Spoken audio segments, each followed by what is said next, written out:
Recently somebody asked me, what is a performance storyteller? And I said, well, I create storytelling performances made mostly from traditional stories. So folk tales, myth, legend, epic from around the world. And I tell them afresh for 21st century audiences. But basically, I tell stories on stages. He looked at me. So, lying for a living. Well, I argued that, but if that's what it is, I had a really poor start. When I was 8 years old, me and my brother, we were play fighting behind a car. And I tripped, and I broke my front tooth on the backlight of the car. My first thought, how much trouble I would be in when my mother found out. So I spent the whole day with my mouth shut. You can only do that for so long, right? Eventually, of course, my mother, Dominic, what's happened to your tooth? And in the pressure of the moment, I said, I was eating a pear, and I went to bite the pear, and I missed it, and I bit the backlight of the car by mistake. I was 8, There's a character in these old stories that I tell who could have helped me, could have given me lessons in how to get out of trouble much more elegantly. His name is Trickster. Actually, he goes by all kinds of different names all over the world because his stories are the most popular and widespread traditional tales in the world. I'm going to tell you today why I think his stories, even though some of them are downright bizarre, some of them very irreverent, most of them are wild and funny, they are so relevant to the next that is the title of this series of talks. He's not only an escape artist, somebody expert at slipping through the cracks. He's more than that. He sees opportunities where you and I would probably only see difficulty and problems. He's an expert at inventing, creating, at being utterly, vibrantly alive. Well, to start with, I'm going to tell you 2 little stories. There was, a long time ago, this young man called Jack. Jack was walking with his belly empty through the forest. Who should come along but the king with his soldiers on his way home from a long journey? They stopped. The soldiers laid out a magnificent meal on a fine blanket. The king sat. Jack stared at the food. And then he went up to the king. Your Majesty, it is an honor to meet you, although, to be honest, I'm surprised to see you stopping in your journey like this, when so many terrible things have happened since you left home. What do you mean? Well, your dog, for one thing. Oh, what a shame. What about my dog? He's dead. What? How?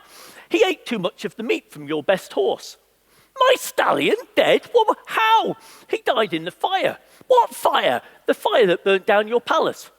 What? My palace burnt? How? It was your daughter. She dropped a candle. She wasn't paying attention. I mean, it's not surprising, with the funeral and everything. The funeral? Whose funeral? Your wife, the Queen. She's dead? How? She died of a broken heart. Why? Because of your son. Oh, what a shame. What? I've got to get home. 1 minute later, the king, all his men, gone. Which just left Jack and all the food, which he wrapped up in a very nice blanket and took with him. The king reached the palace, where he found his family, all sitting outside the palace, watching his best stallion being exercised. He turned. He galloped back after Jack, who had just put some of that food in his iron pot on his campfire to cook. He heard the sound of the king coming. Quickly, he threw earth over the fire, picked up the pot, still bubbling with its own heat, and put it on a piece of wood. The king came up. He drew his sword, and then he saw the pot.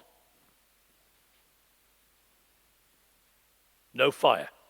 No need for a fire, sire, when you have a magic cooking pot, said Jack.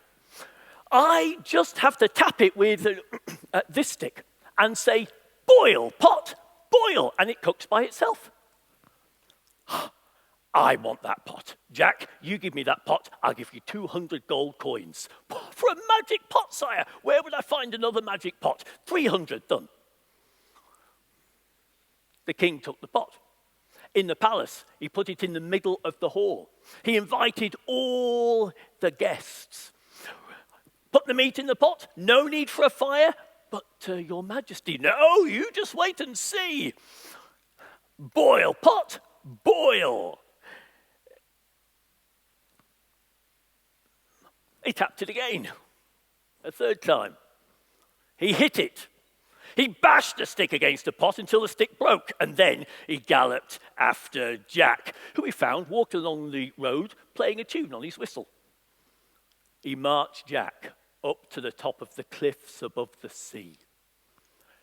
The soldiers pushed him into a barrel. They nailed down the lid of the barrel. They put the barrel on the very edge of the cliff. So Jack, said the king, I'm going to push you off this cliff, and that'll be the end of you and your tricks. But I'm going to leave you there for a few hours first to think of your mistakes. And off he went. And Jack lay there, waiting. And we're going to leave him waiting there for a little while, and we'll come back to him a bit later on. I think most of us would love to have that level of fearless, quick-witted imagination in the moment. And that total lack of negativity that can afflict most of us, I think, now and again, at one point or another in our lives. You know, tricksters, they cross boundaries that you or I would find holding us back. They crossed them with ease. That was trickster folktale. Very quickly, myth. Trickster myth is a bit different. Raven was flying over the world, and the world below was dry. No water, sand, dust, rock. And then he smelt it on the wind, a current of air, water. And he followed the current of air down to a house. He knocked on the door. The door opened. There was a man. Through the open doorway, he could smell the water. It was inside the house. Do you mind if I come in for a minute? Thanks. There it was. A well full of cool, delicious water. Do you mind if I have a sip? I don't share my water. Right. Do you know, outside, the sun is setting. It's beautiful out there. The red rays lighting up the dust. Why don't you go out and have a look? I don't leave my house. Right. Do you mind if I stay for the night? Early in the morning, while the man was asleep, Raven sneaked outside. Outside, some of the man's dogs were lying there. And some dog muck. He picked the dog muck up, took it inside, and smeared it over the sleeping man's buttocks. And then he woke him up. Excuse me, have you seen what you've done in the night? That's horrible. The man ran out to clean himself very hard with dust and gravel. While he was out, Raven went down to the well and he drank. He drank until every drop of water that had been in the well was inside him, and then he opened his wings. He flew out of the house, up into the air. He opened his bill, and a silver stream of water arced out and down, splashing into the dust on the mountains, making rivers, lakes, the sea. And that's how Trickster brought water into the world. In the natural world, the real world, ravens are tricksters. You know, they've found ways of taking ice fishers' lines up with their feet and their bills so they can eat the fish on the end of them. All kinds of tricks. And if you follow the thread, the line of Trickster and his stories back in time, you come to the natural world. And that game between predators and prey. How to eat and not get eaten. So orca whales, for instance, they've learned how to swim fast in close formation towards an ice floe where seals are resting. And the bow wave they create, it washes the seals off the floe into the water. Amazing. The natural world, it's full of tricks. And in Trickster, you see that vitality of the natural world embodied. You see a human creature unfettered by ideas of who he or she should be and what they should do. What freedom right there. And right there, we're going to leave Trickster for a few minutes. When I tell a story, I'm walking with one foot out here with the audience and one foot in the world of the story. And in a way, we are all doing that all the time. As we go through life, we're walking with one foot in this outer world and one foot in the inner world, in here, with all its mysterious, unknowable depths and workings. And our life is really created through the meeting of our inner world and this outer world. And the way we make sense of that meeting, and therefore our lives, is by telling stories. We do it all the time. We all do it. We tell stories continually. It's what makes us human. It's what defines us most as a species. So if you go off after today, you tell a story about today, this event. You tell someone about it. Your story will be different to everybody else's story in this room, because it will come from the meeting of your particular inner world and this outer world. You know, just occasionally, I'll be on a stage and I'll think to myself, as I'm telling a story, you know, I don't think this is going very well. I don't think the audience are enjoying it. I don't think the piece suits this venue or something. Afterwards, the audience tell me how much they enjoyed it, and I realize that I made up a story that simply wasn't true. That's spectacularly unhelpful. But we're quite good at it. I think as people, we tell ourselves a lot of stories which are surprisingly self-limiting about ourselves, who we think we are, our place in the world, the way our future is likely to be, and so on. We get stuck in stories. And one reason for that is that the stories we tell ourselves, they create certainties. We get too certain about how we think life is. And we need to break out of that. I think that certainty, if there's too much of it, it's really the enemy of creativity and possibility. And these stories which we make in our heads, they don't stay up here. They become our reality, and therefore they become our future. In just the same way as, for instance, a new building or a new company. It starts out as just a story in somebody's mind. And here we are, living in a time of dizzying change. Facing, just for instance, environmental challenges, which are quite hard to look at without despair, denial, or a sort of, perhaps if I ignore it, it'll go away mentality.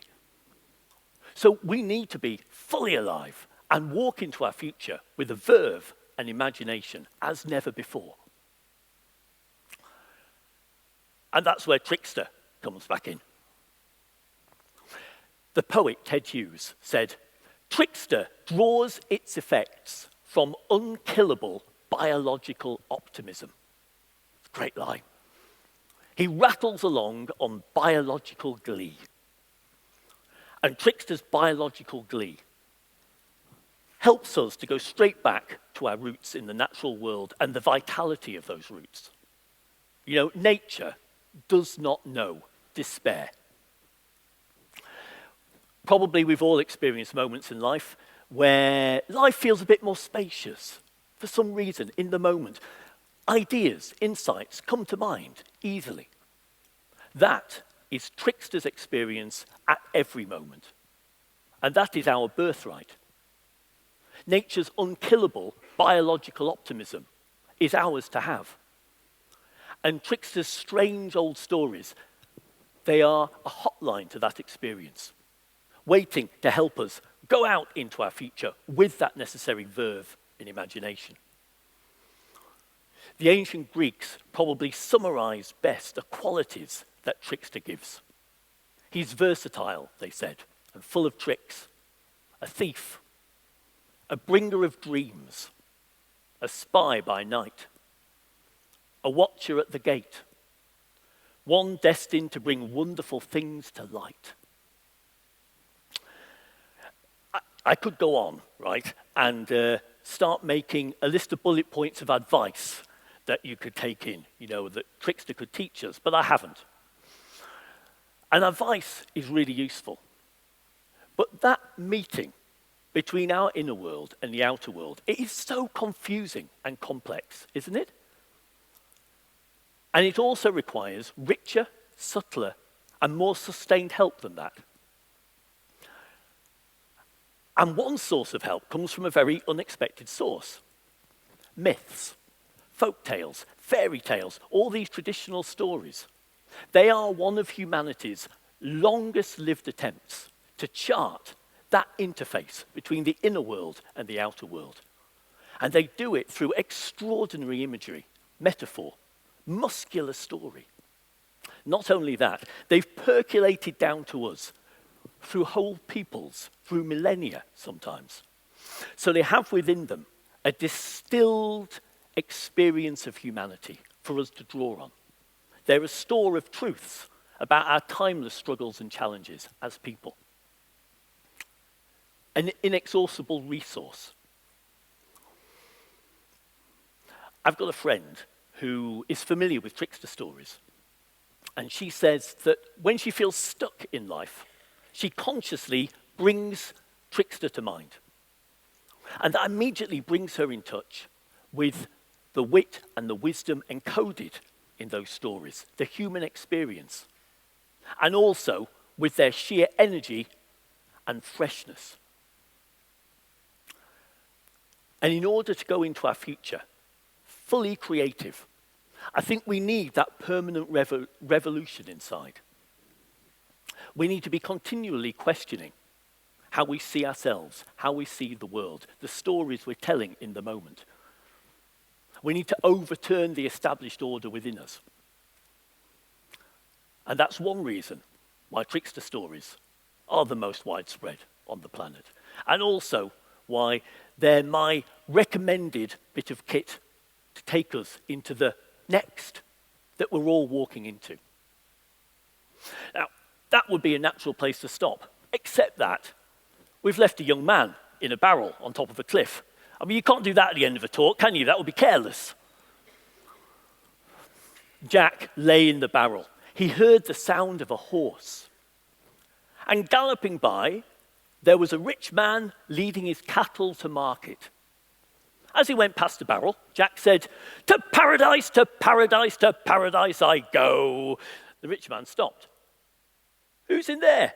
"It's Jack," said Jack. "What are you doing in there?" "I'm off to paradise." "Sorry?" "I'm off to paradise. This is a magic barrel. It's a one-way, one-off chance to go straight to heaven. Aren't I the lucky one who's going for the ride?" "But I'm very old. My last days might come at any time. Please, can I come too?" "Sorry," said Jack. "No room for two in here." "Well, in that case, could I take your place?" "What? And miss a chance to paradise? I'll give you all my cattle." "Yeah, but paradise and my horse? I don't know. And all my money. Done?" The old man levered off the end of the barrel. Jack got out. The old man got in. Jack got onto the horse and was off towards the hills, towards life, towards the future. Thank you.